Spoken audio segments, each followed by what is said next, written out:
So thus the heavens and the earth were completed in all their vast array. By the seventh day God had finished the work that he had been doing. So on the seventh day he rested from all his work. Then God blessed the seventh day and made it holy, because on it he rested from all the work of creating that he had done. As someone who likes his garden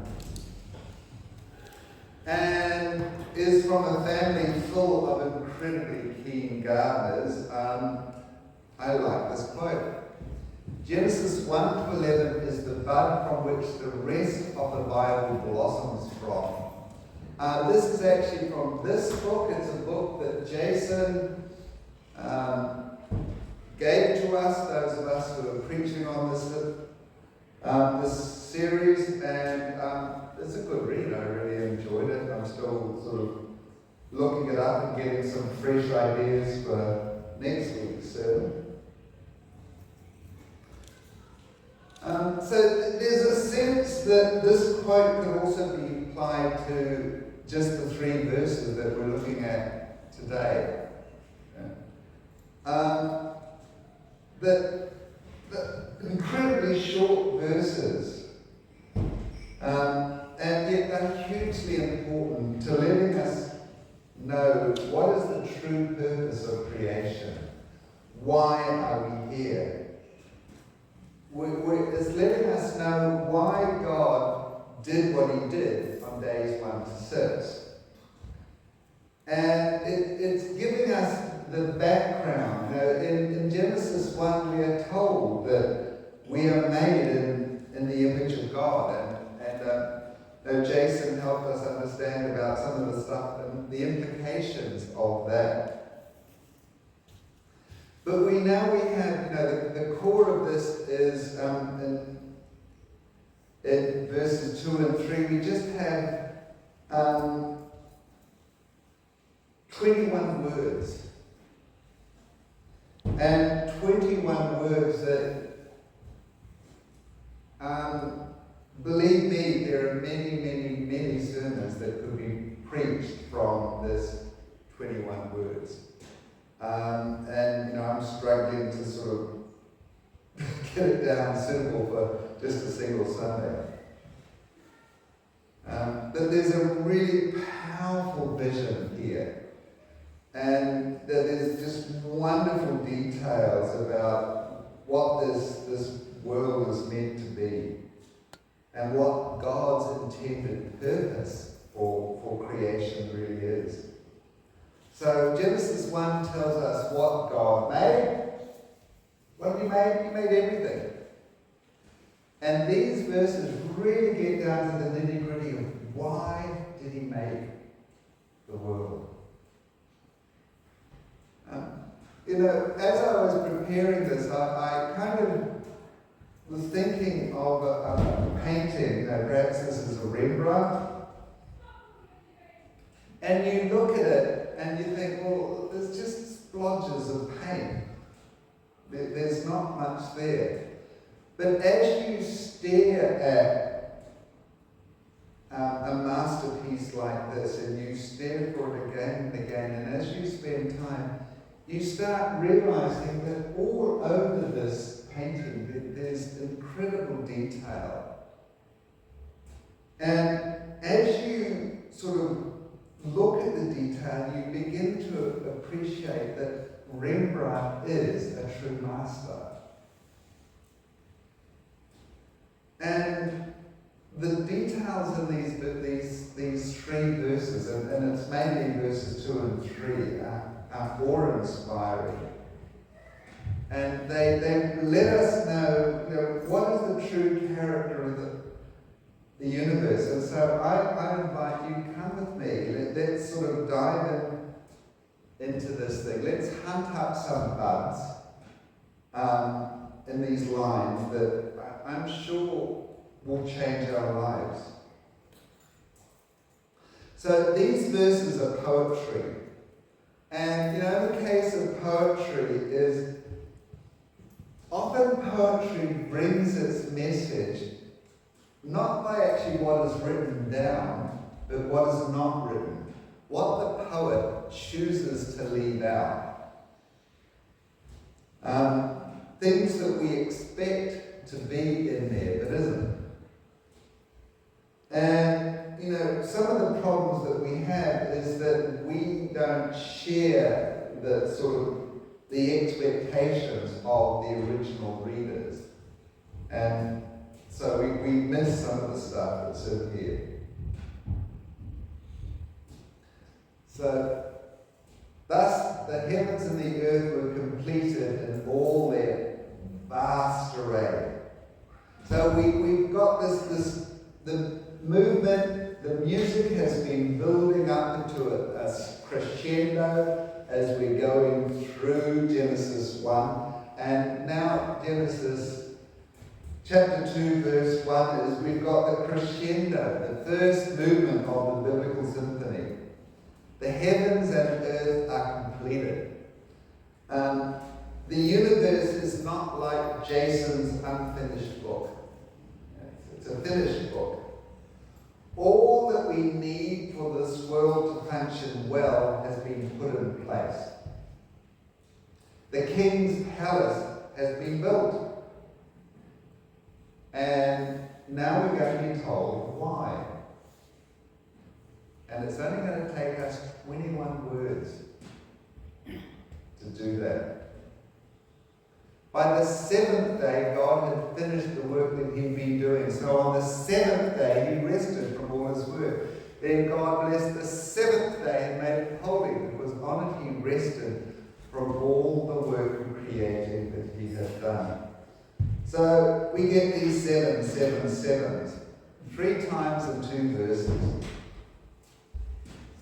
But what we don't see is that 7 is all over Genesis 1. It's actually a lot more than we think. So Genesis 1:1, 7 words in Hebrew. There are many, many phrases that we see 7 times, or multiples of 7 in there. This verse is actually, these 2 verses here, is 21 words, 3 lines of 7 verses each, 7 words each. And 7 is a number that is deeply embedded in Israelite worship. So this is something that comes from the daily practice of the readers. So every 7 days there is the Sabbath. Every year they had 7 religious festivals. Every 7 years they were called to the year of the Sabbath year, where we release debts and the land lies fallow. Every 7 times 7 years there was a year of Jubilee. So why 7? Why this coming back, this cycle of 7? Well, 7 and the word complete, back here, complete, sound the same. So the word 7 is the idea of sort of makes you think of, okay, completeness and finish, a work done. And then the word rest that we get here is the word Shabbat, which is also the name for the holy day that occurs every 7 days. So we've got these sort of interconnected set of ideas. We've got this idea of completeness. We've got this idea of 7 days of a worship cycle, and the idea of rest, of resting together and something being finished. And so these are connected together. And when we see the word rested, do after a long week at work. You know, we go home, collapse on the sofa and blob in front of the telly. But here it's not the case. It's not the image that the author is trying to paint. For one thing, Isaiah 40:28 lays this to rest. And, pun intended, God doesn't get tired. Do you not know? Have you not heard? The Lord is the everlasting God, the creator of the ends of the earth. He will not grow tired or weary, and his understanding no one can fathom. So, the rest of someone that's kind of exhausted is not the idea here. They actually use, in the Bible, there's a couple of words used for rest. All didn't show up well. Rest would have read, you must remember that. So here's Exodus 20, and this is another place where they're talking about the Ten Commandments and the Sabbath day. Exodus 20:11. For in 6 days the Lord made the heavens and the earth, the sea and all that is in them, but he rested on the seventh day. And the word rested here is not quite the idea of stopping.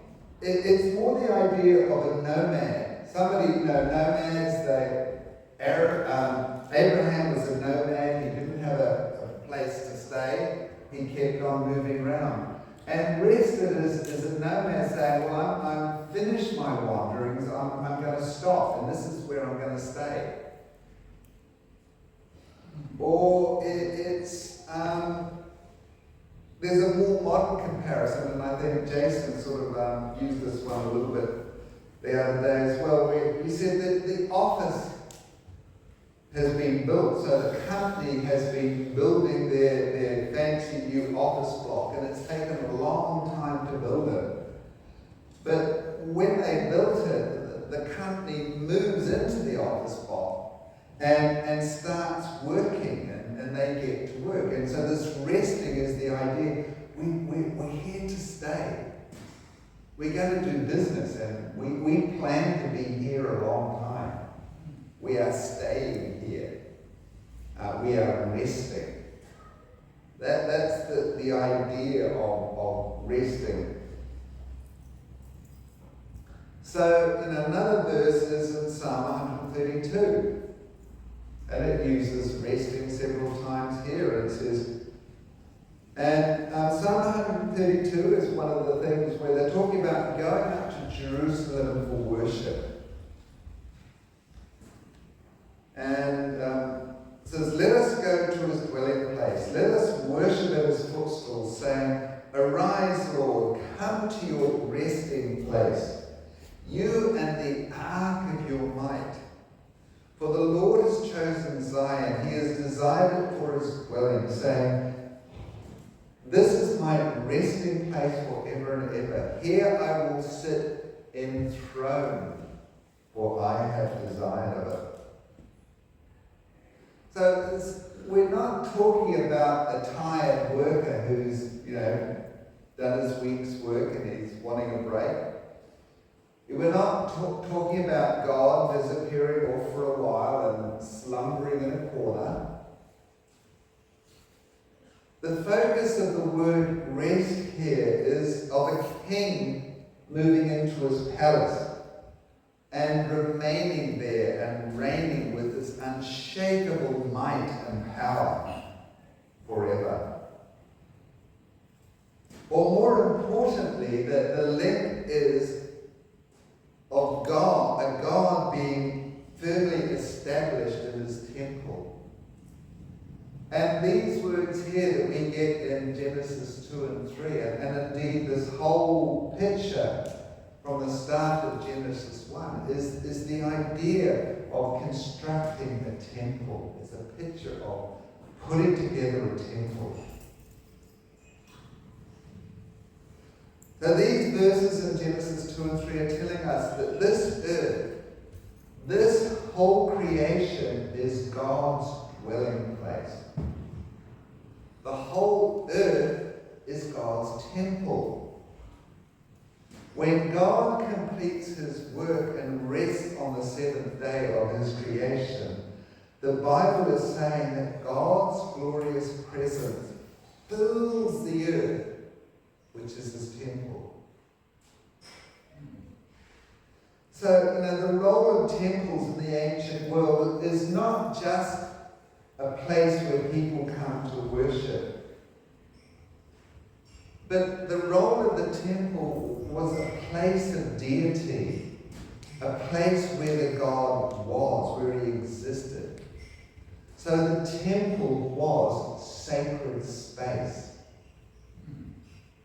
The temple is God's home. And by saying it was God's home, it was saying it's God's headquarters. The place where he operates. The place where the CEO of this world does his business.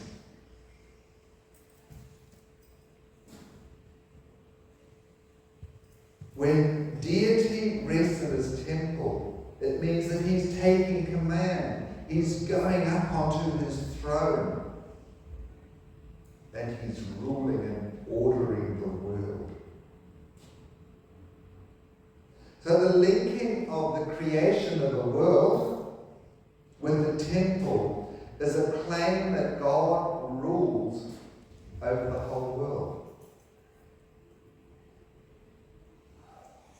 But there's something missing here, and we don't realize it's missing because we're not used to temples. So ancient temples, there would always be an image of the God who was dedicated to. You had to be reminded of the God. And so the question is, and what people would do is, where's the God? Where's the image? Genesis 1:26-27 has the answer to that question. What does Genesis 1:26-27 say is the image of God? Man. No,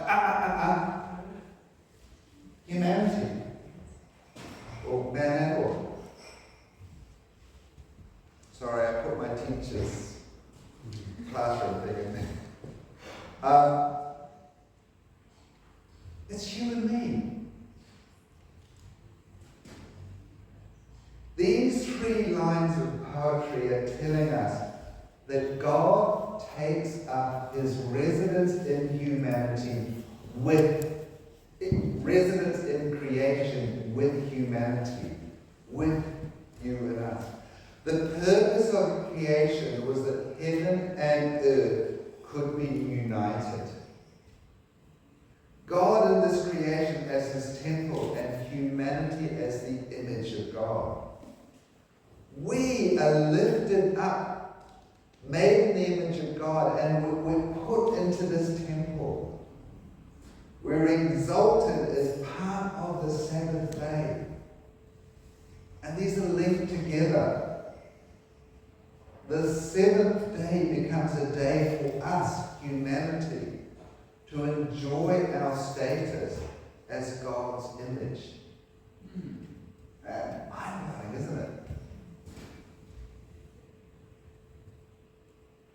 And there's another important thing missing in verse 3.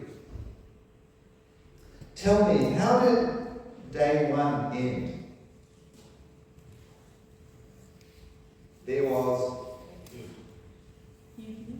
and day 1. What about day 2? There was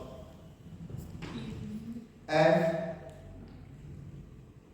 day 2. Day 3 ended the same way. Day 4, 5, 6.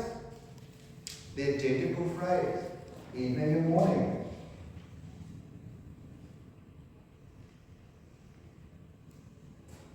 Where's the evening and morning?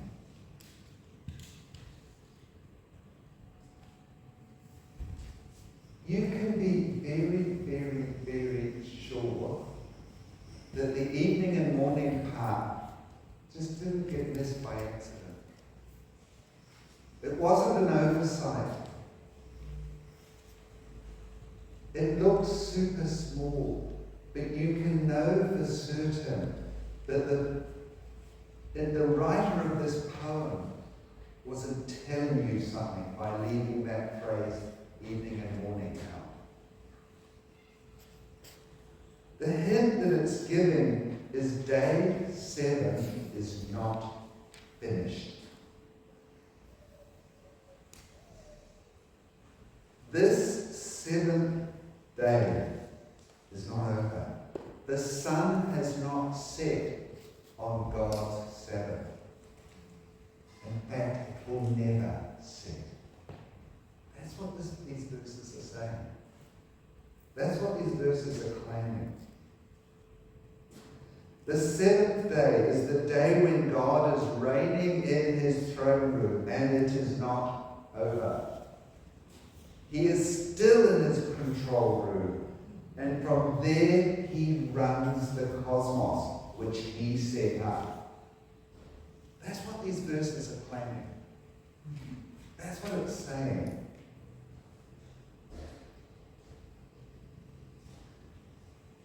The 7th day is when God and humanity meet. So, say again, chapter 1 was the story of the 6 days when the temple was made. And on the 7th day of creation, God came into his creation and entered his temple. And God joined himself with the humanity as his image. And the 7th day of Genesis 2 is not something that's over and done with, but is open-ended.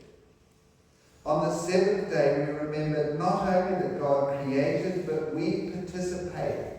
We join in with this ongoing Sabbath.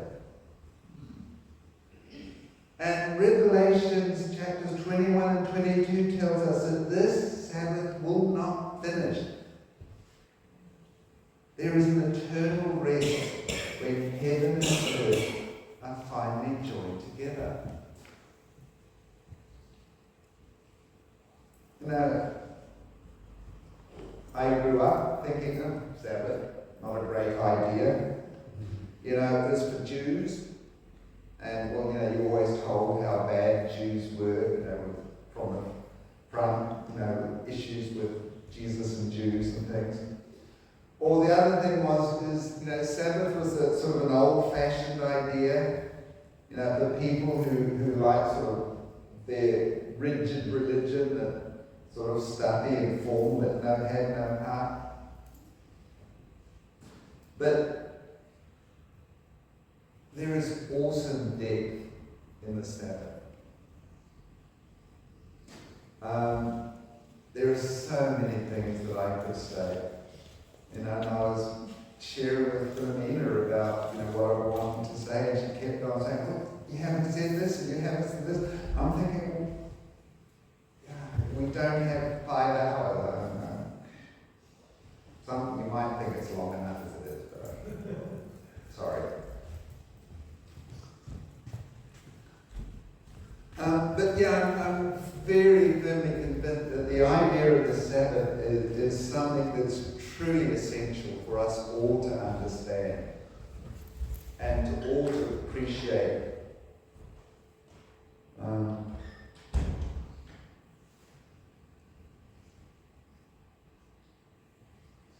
So we need to keep in mind what God's purpose for this creation was.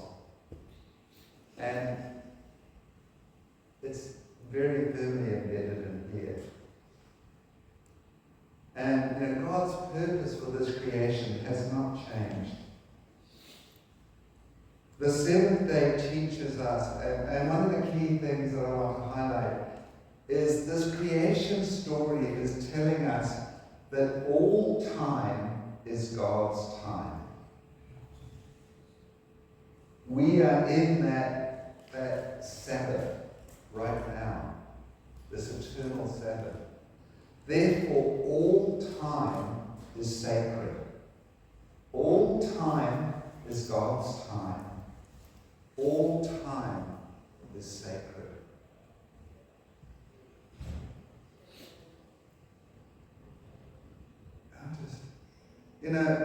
These are just a mere selection of dozens and dozens of implications of the truth. God is generous. God is moving his creation forward according to his purpose. God is moving all history towards his chosen end. God is present in every aspect of life all the time. God is present for the sake of the created world, for all nature and all living beings.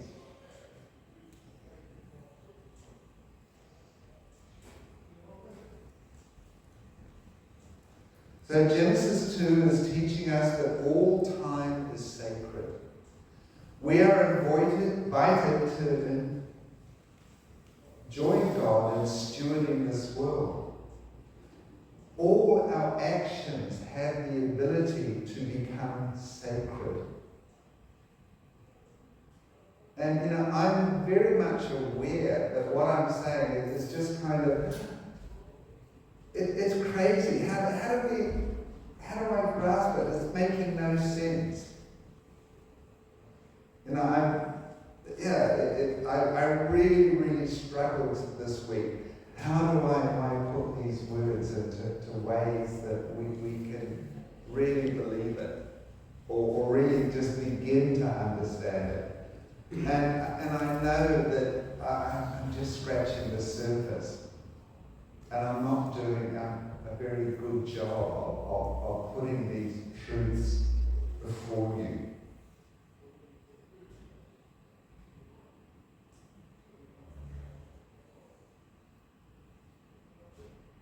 And one of the reasons why it is so difficult to understand that all time is sacred is because we feel that we should be in control of our lives. We are the one to choose what we do and when we do it. We live our lives as it's something we own. We kind of feel like we made ourselves. It's ridiculous, but that's how we live. But our time is ours to control. And we will never, ever, ever appreciate that all time is God's time if we insist on living this way. If we insist on living as time belongs to us. So this Genesis 2 vision, and it's a huge vision. It's a life-saving thing if we look at it and dwell on it and think about it. We can only have our lives changed by it if we let go of control of our life and let God be the one who organizes our life. Day's seventh idea will not impact your life if we spend our whole life focusing our attention on ourselves and our needs and never focusing on God.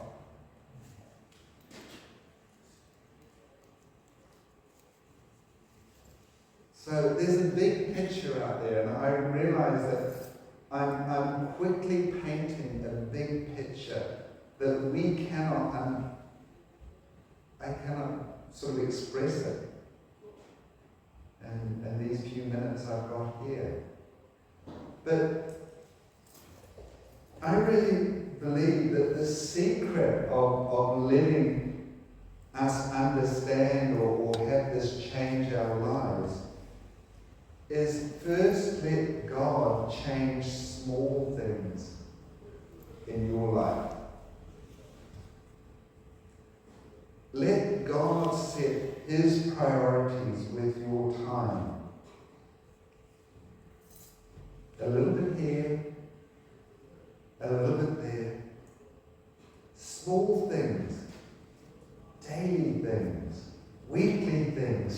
daily disciplines. And as we do that, as we let God change our priorities, our day-to-day things that we do, our lives can be transformed, and we can see how God rules over the whole of this creation.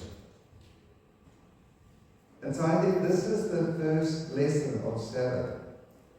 And the question is, well, how do we let this idea come deeply into our lives, into down here, and become part of our lives and change us?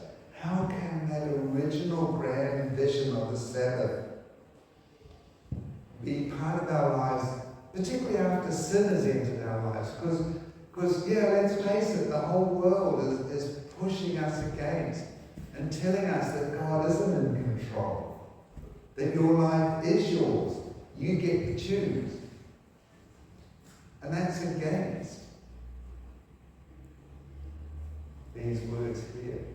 But how do we get it to change us? And so I think the very bedrock of this is Sunday worship. So we need to organize our week and gather together with other brothers and sisters. And I thank you and praise you that you come. I know I'm speaking to the converted here because you turned up. But it's really important. We can come up with lots of excuses why we don't go to church.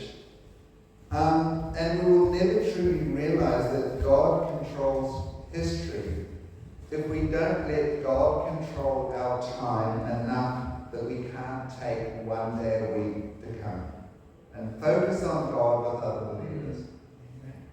Sunday in church is important. You're the converted, please tell others.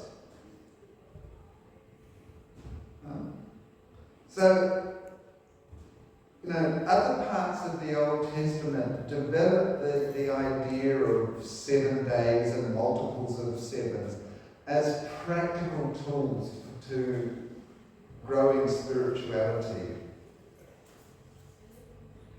And it's not just about Sabbath or Saturday or Sunday. It's not just 1 day and 7.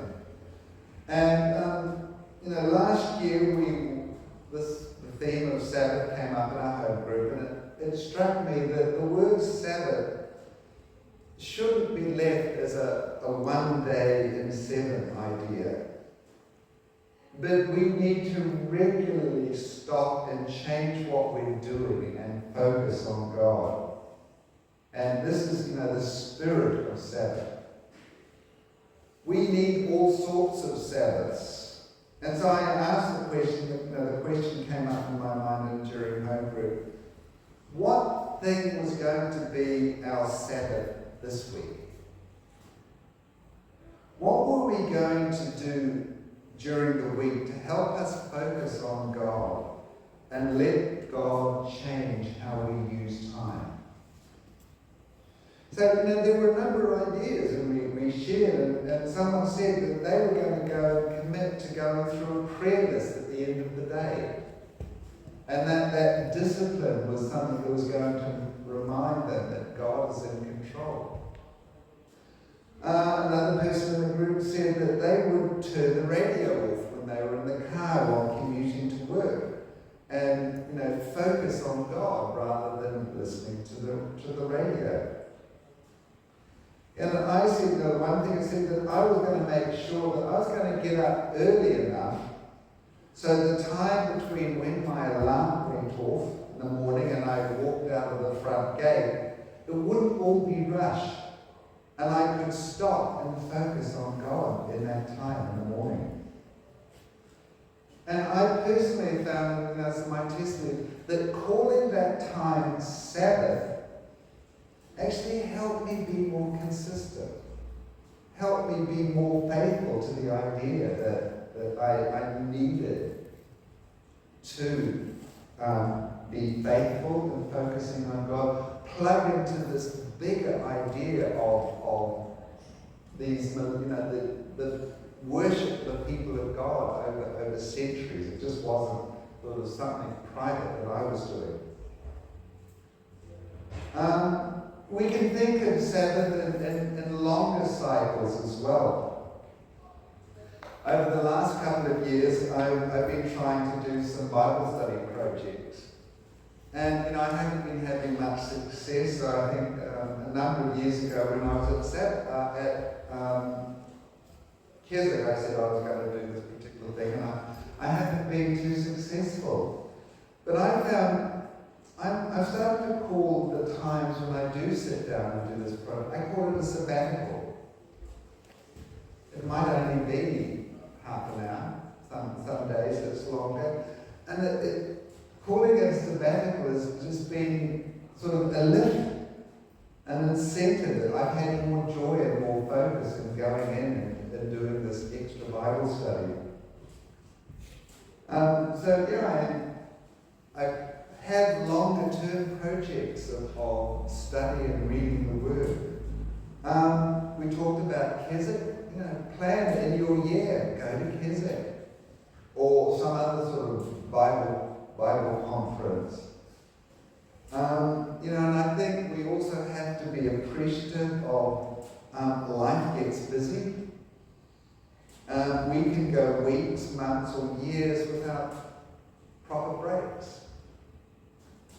And we need to be aware of people in this community, in this church, who aren't getting proper breaks. And we need to think, well, how can we help them? Can we take the kids for a while? Can we give you some time off that you can Sabbath and really appreciate that all time is God's time?